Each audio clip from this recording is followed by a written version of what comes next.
In the heart of the city, where winter's breath turned every exhale into mist, a girl no older than 16 sat on the edge of a cracked stone step.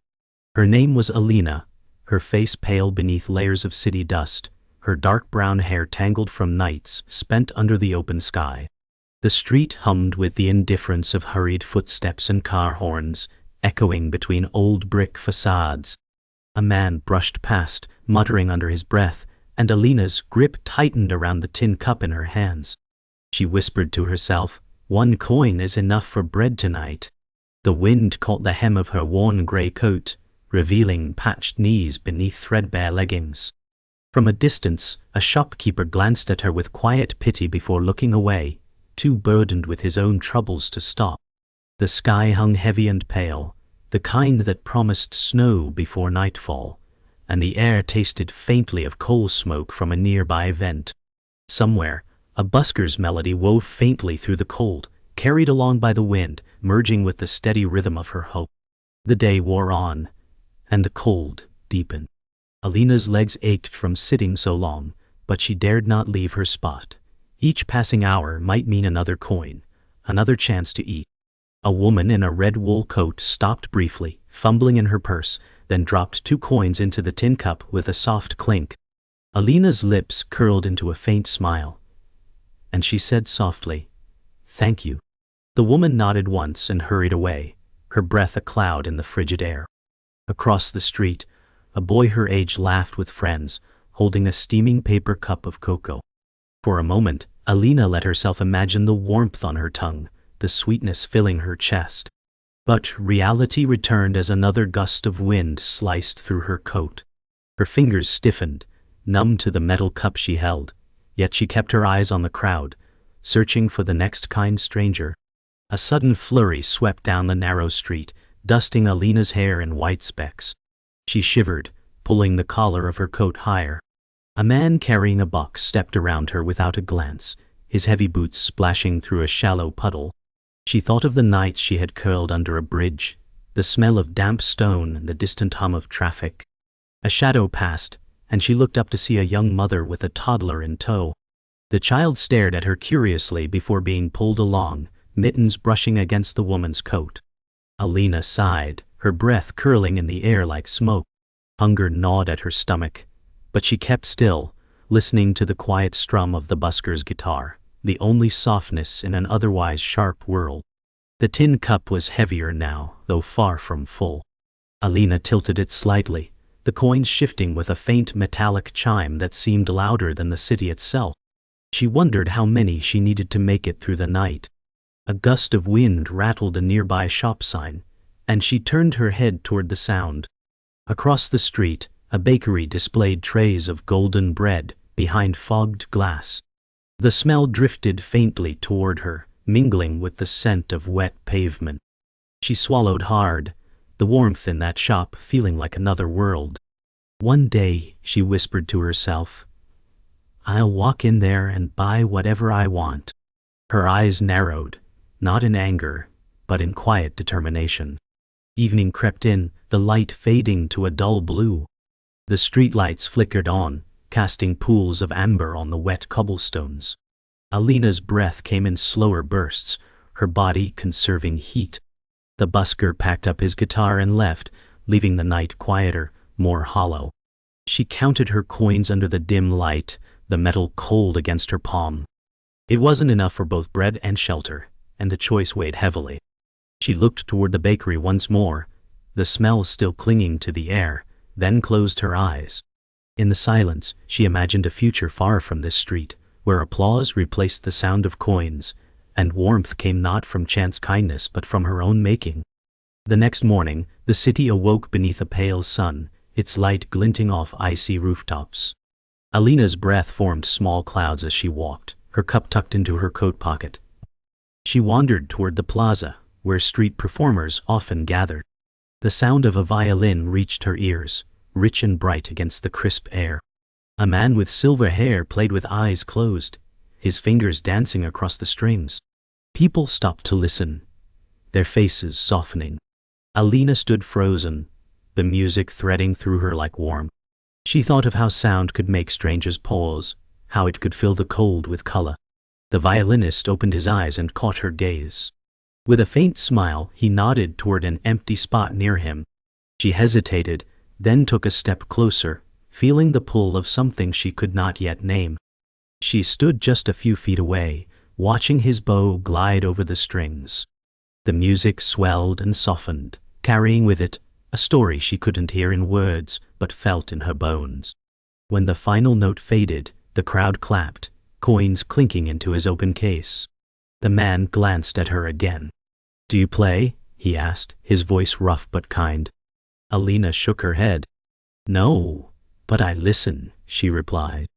He studied her for a moment before saying, "Listening is the first step." He handed her a coin from his case. "For breakfast," he said. She took it, feeling the unexpected weight in her palm. Something about the way he spoke made her wonder if he saw more in her than a beggar. Alina used the coin to buy a small bread roll from a corner stall. The warmth seeped into her hands through the paper wrapping. She bit into it slowly, savoring the taste, letting the crust crackle between her teeth. Around her the plaza bustled, children chased pigeons, vendors called out their prices, and the violinist played again. She found herself drawn back to listen, sitting cross-legged near a fountain. For the first time in weeks, she wasn't counting coins or watching feet pass by. Instead, she watched the way people leaned in toward the music, the way their shoulders loosened as if the melody itself lifted their burdens. She wondered if she could ever create something that made people stop in their tracks. The violinist's bow danced faster now, pulling a lively tune from the strings. A little girl clapped along, her mittens thudding softly together.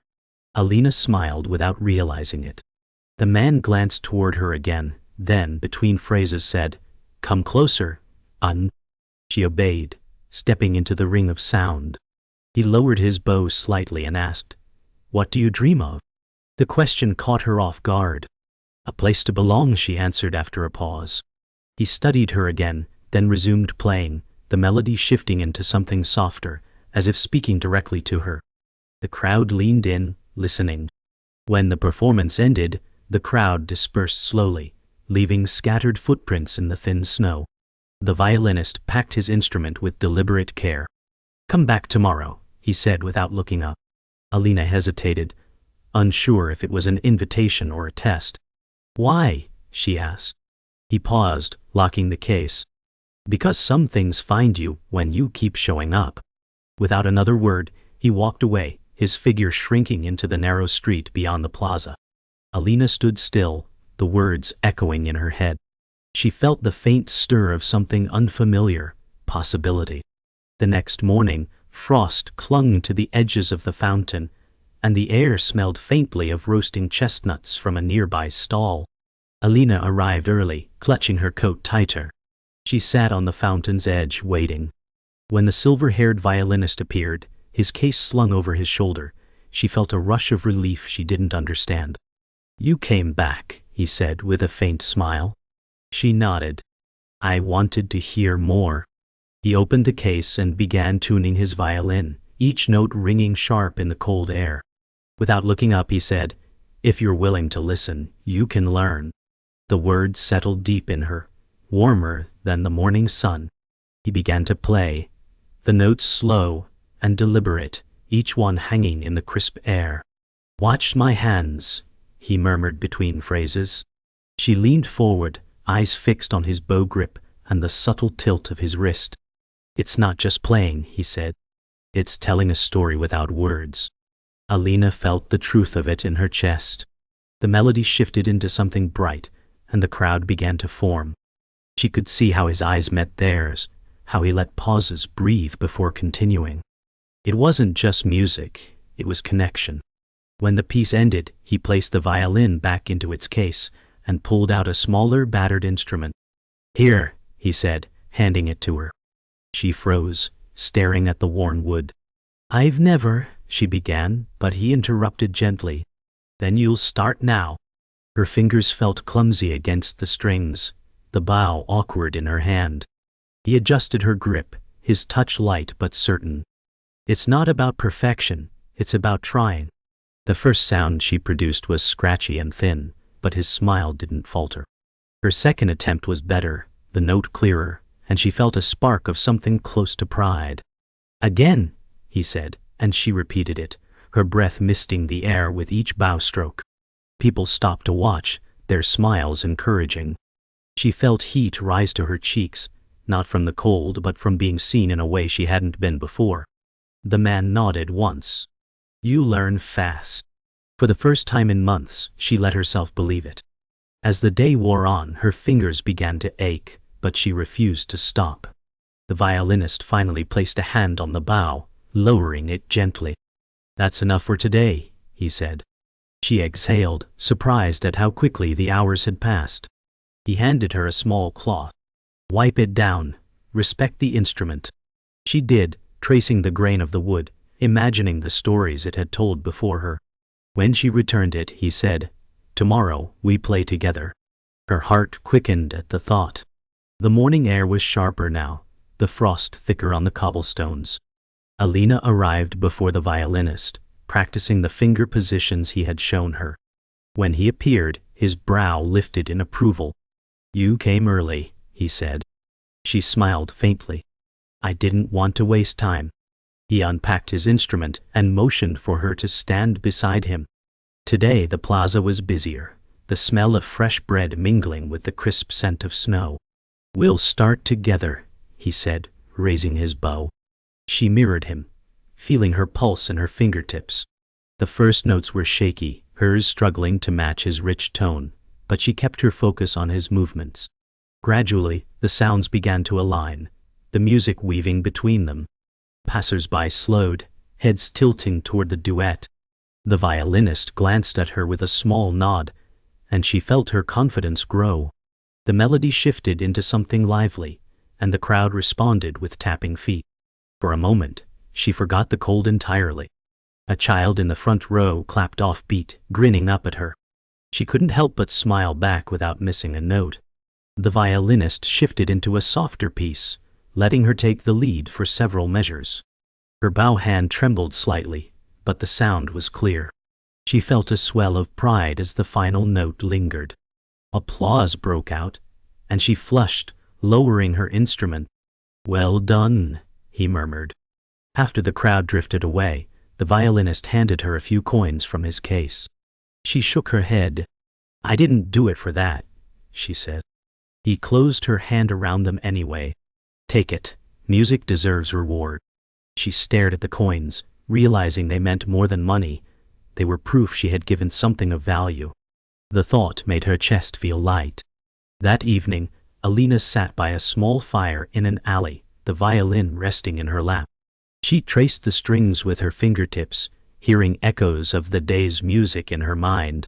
Somewhere deep inside, she knew she was no longer just surviving. She was changing. The plaza, the crowd, and the man with the silver hair had given her something she didn't dare name yet: hope. The plaza was unusually quiet when Alina arrived. The violinist was nowhere to be seen, but a small crowd had gathered, murmuring about a street festival scheduled for the afternoon. A woman in a red scarf approached her. "You're the one who plays with him, aren't you?" she asked. Alina hesitated. "Yes, sometimes." The woman smiled. "He told me you're ready to stand on your own. The stage will be free in an hour." Alina's pulse quickened. Her fingers tightened around the neck of her violin. The idea both thrilled and terrified her.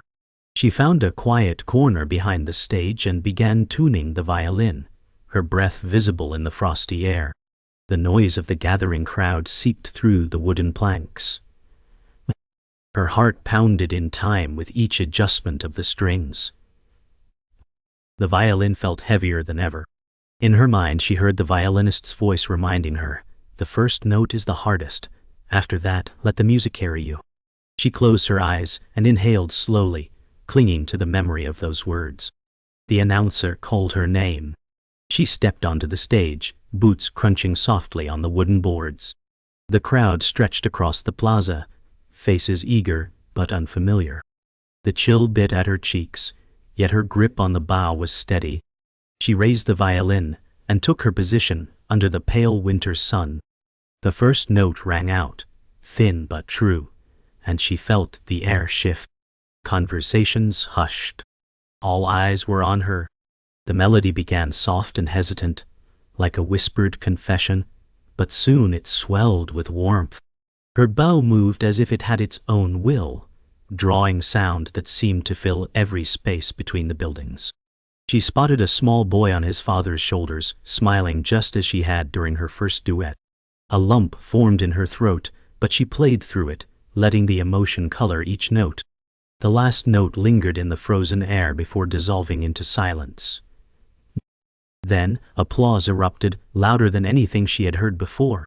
She lowered her bow, breathless, her cheeks flushed with more than cold. For the first time, she wasn't just the girl who stood beside the violinist, she was the performer. And somewhere deep inside, she knew this was only the beginning. 2 weeks after the festival, Alina was back at the plaza, this time not to play, but to watch. The violinist found her sitting on the edge of a bench, staring at the empty stage. He said, "Word travels faster than you think. People are asking about you." She blinked, unsure if she'd heard him correctly. "About me?" He nodded, leaning on his cane. "They want to know when you're playing again. Some even asked if you teach." Alina let out a nervous laugh. "Teach? I barely know what I'm doing myself." The violinist's eyes twinkled. "That's not what they hear when you play. You've got something, girl.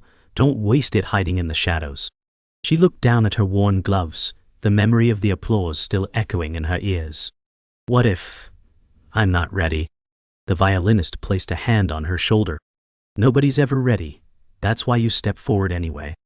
Later that day, Alina stood in a narrow music shop, walls lined with violins of every size and age. The shopkeeper, a stout man with spectacles, approached. "You're the girl from the festival," he said, adjusting his glasses. "Your playing brought in customers afterward. I should thank you." She shifted uncomfortably, not used to such attention. "I was just filling in," she murmured. The man smiled. "Doesn't matter. Good music leaves an imprint." He opened a glass case and pulled out a polished violin with a deep amber finish. "This was mine when I was your age. I want you to have it." Alina's eyes widened. "I can't accept that. I don't have." He held up a hand. "No payment. Just promise me you'll keep playing." She hesitated, then reached out, fingertips brushing the warm wood. "I promise," she said softly. That evening, she took the violin to the riverside, the city lights shimmering on the dark water. She began to play softly, her breath misting in the cold air. A young couple passing by stopped to listen, then an older man, then a group of teenagers. Soon a small circle had formed. Between songs, a woman stepped forward, holding out a flyer. "We're looking for performers for the winter gala," she said. "It's a paid job. You should audition." Alina stared at the flyer, her pulse racing. "I've never done something like that," she admitted. The woman smiled. "That's exactly why you should." Alina glanced at the faces around her, the strangers who had stopped just to hear her play.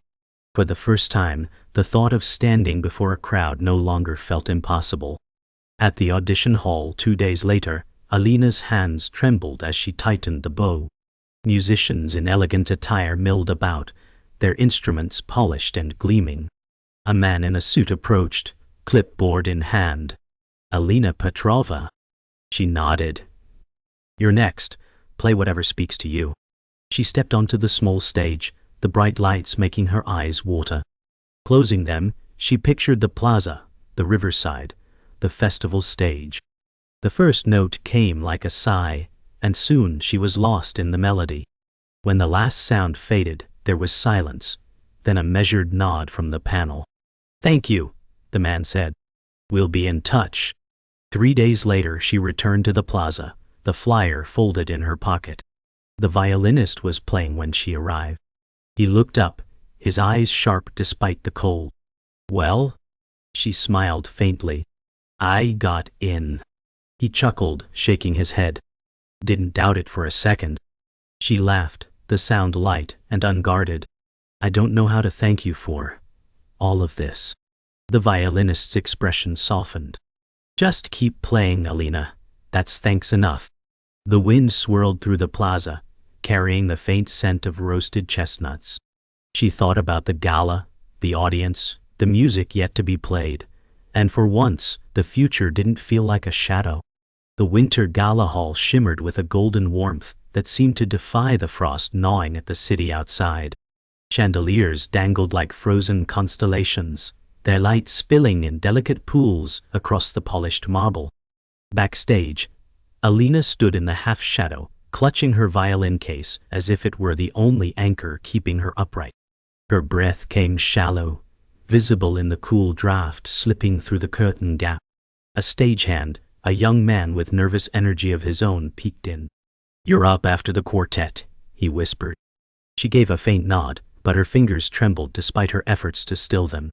In her mind, the old violinist's voice returned, soft but certain. "No one is ever ready, child. That's why you step forward anyway." She adjusted her neatly pressed gray coat. It seemed stiff from careful ironing, and the familiar weight of the violin against her shoulder grounded her. In the muffled distance, applause rose for the quartet's final bow. The announcer's voice carried through the velvet curtain. "Please welcome Alina Petrova." Her knees wavered, but her feet carried her forward, the blinding stage light rushing toward her like a tide. The stage stretched before her, like an endless plain of light. Beyond it, a sea of faces shimmered faintly in the warm glow, their eyes catching reflections of the chandeliers above. Alina stepped to the center, boots whispering against the polished floor.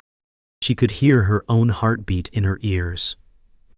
Her left hand slid along the violin's neck, fingertips pressing gently against the strings in a silent, rehearsed dance. In the front row, the conductor, silver-haired and sharp-eyed, met her gaze and gave a slow, encouraging nod. She whispered under her breath so softly no one could hear, "All right. Let's begin." She drew the bow across the strings, and the first note floated out, pure and resonant, like the very first breath of spring after a long winter. It wrapped around the audience, the air itself seeming to lean in closer to listen. The melody began to weave itself into the room, a thread of sound binding her to every listener. Her bow danced, at times gliding like a whisper over glass, at times striking with fierce, deliberate passion. Each shift in tone carried the weight of memories she could not put into words. The bitter nights on the plaza, her fingers numb from cold yet still coaxing sound from worn strings. The golden halo of the music shop's doorway, the river's frozen surface gleaming under moonlight. Her pulse quickened, but it was no longer fear. It was momentum, a storm she was steering. Out of the corner of her eye she saw him, the old violinist, leaning against the side wall, his lips curved in the faintest, proudest smile. The music surged toward its final movement, every note bright with the fire she had carried for years without realizing its power. The final note hung suspended in the air, fragile and luminous, as though afraid to fall. For a heartbeat, the hall was utterly still. Then the applause began. Soft at first, then swelling into a roaring wave that seemed to vibrate through the very floor. Alina's shoulders sagged in relief, and a smile broke across her flushed cheeks. She lowered her violin, fingers aching but light with victory. People were rising to their feet, clapping, cheering. A voice from the back shouted her name, and the sound struck her like sunlight breaking through clouds. The conductor stood, bowing toward her with respect. She whispered to herself, the words barely more than breath, "I did it." In that moment, the years of struggle, hunger and cold felt distant, not gone, but transformed into the music that had just claimed the stage. The marble foyer was quieter, but the applause still seemed to echo in Alina's ears. She stood near the tall arched windows, the violin still in her hand, the night city twinkling beyond the frost-speckled glass. Footsteps approached, steady and deliberate. The old violinist emerged from the shadows, cane tapping softly on the floor. "Well, Alina," he said, voice warm with pride, "you owned that stage tonight." She laughed, a light, airy sound she barely recognized as her own. "I never thought I could." He studied her for a moment, then shook his head. "I did. The moment you walked into my shop with eyes that refused to give up. She looked back at the city lights, breath fogging the glass. What happens now? She asked quietly. His gaze softened. No, you keep playing.